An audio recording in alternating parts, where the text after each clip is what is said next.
High, আমি রূপম। আজকের এই ভিডিওতে আমরা ইন্ডিয়ান সিনেমার বেশ কিছু আপডেটস দেবো। তো চলো আজকের ভিডিও শুরু করা যাক। তো আজকের প্রথম যেটা আপডেট সেটা হচ্ছে নায়ক 2 নিয়ে। সিদ্ধার্থ আনন্দ নায়কের সিকুয়াল প্ল্যান করছে। আমরা জানি আমাদের কাছে নায়ক কতটা কাছের ছবি, শঙ্করের কাল্ট ক্লাসিক সেটা। তো সেই ছবিটার সিকুয়ালের প্ল্যান করছে সে, এবং মিলন লুথরিয়া মেবি সেই ছবিটা ডিরেক্ট করবে। সিদ্ধার্থ আনন্দ মেবি সেই ছবিটার সাথে যুক্ত থাকবে প্রডিউসার বা সেই ছবির রাইটার হিসাবে।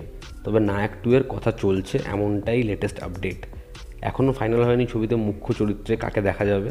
তবে নায়ক আমাদের খুব কাছে থাকার কারণ হচ্ছে সেই ছবিটা আমাদের প্রবলেমগুলোকে, আমাদের সমস্যাগুলোকে চোখে আঙুল দিয়ে দেখায়, এবং কিভাবে ভিড় থেকে একটা মানুষ আসবে এবং এই সমস্ত সমস্যার একটা সমাধান বের করবে, সেই গল্পই বলে হচ্ছে নায়ক। তো দেখার নায়কের সিকুয়ালে কাকে আমরা ফেস হিসেবে দেখি এবং এই ছবিটা কবে আসে। আমি ভীষণভাবে এক্সাইটেড এই খবরটা পেয়ে। আমরা যদি পরবর্তী আপডেটে আসি, তো মির্জা ছবিতে একটা ডান্স নাম্বার থাকবে, যেটা একটা গ্র্যান্ডার নিয়ে শুট করা হয়েছে, এবং এই ছবিতে এই গানটায় আমরা অঙ্কুশকে ডান্স পারফর্ম করতে দেখব। অঙ্কুশ একজন ফেনোমেনাল ডান্সার, কিন্তু তাকে আমরা রিসেন্ট টাইমসে এরকম কোনো ছবিতে ডান্স করতে দেখিনি। তার কারণ সেরকমভাবে এখন গানও ডিজাইন করা হয় না, এবং তাই জন্য আমরা দেখতে পাই না। তবে আবার যেহেতু মেইন স্ট্রিম ছবি হচ্ছে, আই হোপ এখানে সেরকম একটা ক্যাচি নাম্বার থাকবে এবং অঙ্কুশের একটা ব্যাপক পারফরমেন্স আমরা পাবো। আমরা যদি পরবর্তী আপডেটে আসি, সেটা হচ্ছে দেব অভিনীত খাদান ছবিতে যে ক্যারেক্টারটা ছিল, বনি সেনগুপ্তকে অ্যাপ্রোচ করা হয়েছিল, সেটা আগে বিক্রমকে অ্যাপ্রোচ করা হয়েছিল, তারা কেউই চরিত্রটায় কাজ করেনি। আর তারপরে চৈতি ঘোষালের ছেলে, তাকেও অ্যাপ্রোচ করা হয় এমনটাও শোনা যায়। তবে এখন সেই চরিত্রটা অ্যাপ্রোচ করা হয়েছে জন ভট্টাচার্যকে, এবং তিনি দেব অভিনীত এর আগে দুটো ছবিতে কাজ করেছেন, গোলন্দাজ এবং প্রধান। তো তিনি এই চরিত্রটায় ফাইনালি কাস্ট হয়েছেন, এবং এটা কিন্তু একটা অ্যান্টাগনিস্টের চরিত্র। তো দেখার জন ভট্টাচার্য কেমন পারফর্ম করে। আমরা যদি পরবর্তী আপডেটে আসি, এটা আপডেট ঠিক নয়, এটা একটা ক্ল্যারিফিকেশান। সেটা হচ্ছে আমি আগের দিন যখন প্রাইম ভিডিওর আপডেটটা দিলাম যে অশ্বত্থামা ছবিতে, আমি কমেন্টেও দেখলাম, অনেকে এটা নিয়ে আলোচনা করতেও দেখলাম যে ইমোর্টাল অশ্বত্থামা যেটা ভিকি কৌশল করছিল, সেই ছবিটাই বোধহয় সচিন রবি বানাচ্ছে, এবং সেখানে শাহিদ কাপুরকে মুখ্য চরিত্রে দেখা যাচ্ছে। না না, দুটো ছবি একদম আলাদা।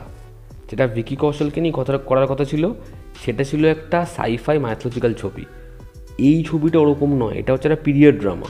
এটার সাথে ওই ছবিটার কোনো লিঙ্ক নেই, দুটো ছবি একদম আলাদা। ওই ছবিটা আপাতত বাজেটের জন্য পোস্টপোন হয়ে গেছে, হয়তো শেলভড, কিন্তু এই যে ছবিটা, এটা একটা আলাদা ছবি। তো দেখার এই ছবিটা কেমন হয়। সোহমের পরবর্তী ছবির নাম হচ্ছে ফেলু বক্সি, যেখানে পরিমণি এবং মধুমিতা সরকার, এই দুজনকে তার অপোজিটে দেখা যাবে। এপার বাংলা এবং ওপার বাংলার দুই নায়িকাই ছবিতে রয়েছে, এবং এখানে সোহমের যে ক্যারেক্টার, সে একজন ডিটেকটিভ। তো দেখার এই ছবিতে সে আলটিমেটলি ফেলু বা বক্সি, এই দুই নামের এক নাম হয়েও অডিয়েন্সকে সিনেমা হলে আনতে পারে কিনা, এই ছবিটা সাকসেসফুল ছবি হয় কিনা। তেরি বাতমে এসে উলঝা জিয়া, আগের দিনই বলছিলাম ছবিটা অ্যামাজন প্রাইমে আসবে। এই ছবিটা ওটিটিতে কবে আসছে? ছবিটা ওটিটিতে আসছে 5 এপ্রিল। দেখার এই ছবিটা বক্স অফিসে সাকসেস পাওয়ার পরে ওটিটিতে কেমন রিসেপশন কুড়োয়। আজকের অন্তিম যেটা আপডেট সেটা হচ্ছে ম্যাদান ছবিটা লিগ্যাল ট্রাভেলে পড়েছে। এই ছবিটাকে রিলিজ হবে।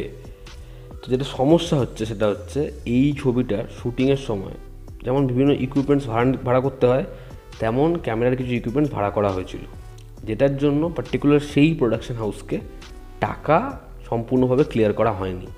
তারা এটা জানতো ছবিটা রিলিজের আগে তারা সম্পূর্ণ টাকা পেয়ে যাবে।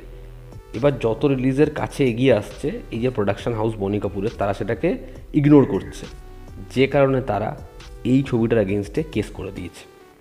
এবার খুব বড় করে সমস্যার মধ্যে পড়ে রয়েছে এই ছবিটা। তো এই ছিল আজকের লেটেস্ট আপডেটস। ভালো লেগে থাকলে লাইক করো, শেয়ার করো, সাবস্ক্রাইব করো। তোমাদের কি অপিনিয়ন জানিও। জনতা আমাদের পাশে আছে। আবার দেখা হচ্ছে। Take care.